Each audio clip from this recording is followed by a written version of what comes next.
नमस्कार दर्शकों, स्वागत है आपका प्रातः दर्पण न्यूज में। मैं आपके साथ मेघा राघव। दर्शकों, नजर डालते हैं आज की कुछ खास खबरों पर।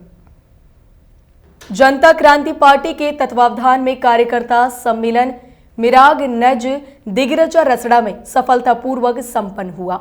इस दौरान सम्मेलन के मुख्य अतिथि पार्टी के राष्ट्रीय अध्यक्ष ने पिछड़े वर्ग के साथ हो रहे अन्याय के साथ साथ बढ़ती महंगाई समेत तमाम मुद्दों पर भाजपा सरकार को घेरा। बलिया जनता क्रांति पार्टी के तत्वावधान में कार्यकर्ता सम्मेलन मिरांग नज दिगरचा रसड़ा में सफलतापूर्वक संपन्न हुआ। कार्यकर्ता सम्मेलन के मुख्य अतिथि पार्टी के राष्ट्रीय अध्यक्ष कमलेश चौहान ने कहा कि आजादी से लेकर आज तक सभी राजनीतिक पार्टियों ने संपूर्ण पिछड़े वर्ग का वोट लेकर पिछड़ी जातियों के अधिकार को पूरी ताकत लगाकर लूटने का काम किया है और उत्तर प्रदेश ही नहीं बल्कि संपूर्ण भारत में पिछड़ों के हिस्सों को लूट कर मिल बांट कर खाया और पिछड़ा वर्ग धीरे धीरे और पिछड़ता गया और आज इतना पीछे है। उन्होंने आगे कहा कि आज जिस प्रकार संपूर्ण भारत में महंगाई, बेरोजगारी, लाचारी चरम पर है और भाजपा सरकार देश की संपत्तियों को बेचने में व्यस्त है। देश की संपत्ति देश के गरीब किसान मजदूरों के खून पसीने से बनाई गई है, जिसको बेचने का अंजाम भाजपा सरकार को भुगतना ही पड़ेगा और आगामी विधानसभा चुनाव में प्रदेश की जनता भाजपा को सत्ता से बाहर कर इन लोगों को सबक सिखाने के लिए पूरी तरह से तैयारी में है। सम्मेलन में विशिष्ट अतिथि के रूप में उपस्थित पार्टी के जनजाति मोर्चा के प्रदेश अध्यक्ष मनोज गौंड ने कहा कि जनता क्रांति पार्टी अपने संगठन को मजबूत बनाने के लिए निरंतर पार्टी द्वारा सम्मेलन रैली का कार्यक्रम किया जा रहा है और इस तानाशाह सरकार को सत्ता से बाहर करने के लिए प्रतिबद्ध है। पिछड़ों के अधिकार को सभी पार्टियों के द्वारा लूटा गया है, जिससे पिछड़ा वर्ग मजबूरी व लाचारी में जीने के लिए मजबूर है। कार्यकर्ता सम्मेलन पार्टी का कार्यकर्ता सम्मेलन है और पार्टी के लगातार कार्यक्रम चल रहे हैं। कार्यकर्ता सम्मेलन हो रहा है, रैलियां हो रही हैं, सभाएं हो रही हैं, प्रदर्शन हो रहे हैं। पार्टी का तो काम लगातार चलेगा ही चलेगा, तो वही पार्टी का कार्यक्रम चल रहा है। पार्टी का कार्यकर्ता सम्मेलन है हजरा साहब विधानसभा में। आपकी पार्टी का क्या उद्देश्य है?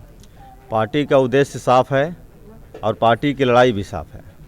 जनता क्रांति पार्टी राष्ट्रवादी पिछड़ों की लड़ाई को मजबूती से लड़ रही है और पिछड़ों की जो 60% इस देश में आबादी है, यदि पिछड़ों की आबादी 60% इस देश में है तो पिछड़ों की हिस्सेदारी भी 60% होनी चाहिए। चाहे वो न्यायपालिका हो, कार्यपालिका हो, विधायिका हो, हर जगह पिछड़ों की आबादी 60% है। 60% की आबादी को लेकर के और 60% आबादी के हिस्सेदारी को लेकर के जनता क्रांति पार्टी राष्ट्रवादी लगातार संघर्ष कर रही है, आंदोलन कर रही है, कार्यक्रम कर रही है, धरना प्रदर्शन कर रही है, सम्मेलन कर रही है, रैलियाँ कर रही हैं। 2022 में क्या आपकी चुनाव पार्टी लड़ेगी?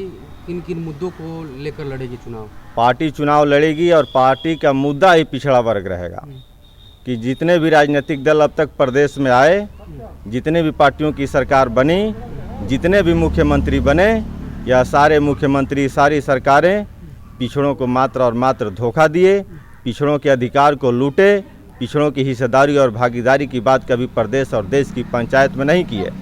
इसलिए जनता क्रांति पार्टी राष्ट्रवादी उन सारे राजनीतिक दलों को, सारी पार्टियों को मजबूर करेगी कि आप सारे लोग पिछड़ों की बात करो और पिछड़ों के 60% हिस्सेदारी की बात करो। आज जब तक आप पिछड़ों के 60% हिस्सेदारी और भागीदारी की बात नहीं करोगे तो अब पिछड़ा जो है जनता क्रांति पार्टी राष्ट्रवादी के साथ लंबंद होकर के जनता क्रांति पार्टी राष्ट्रवादी की सरकार बनाएगा और पिछड़ों की हिस्सेदारी और भागीदारी को मजबूत बनाएगा और अधिकार उनका जो 60% है उसको सुनिश्चित कराएगा।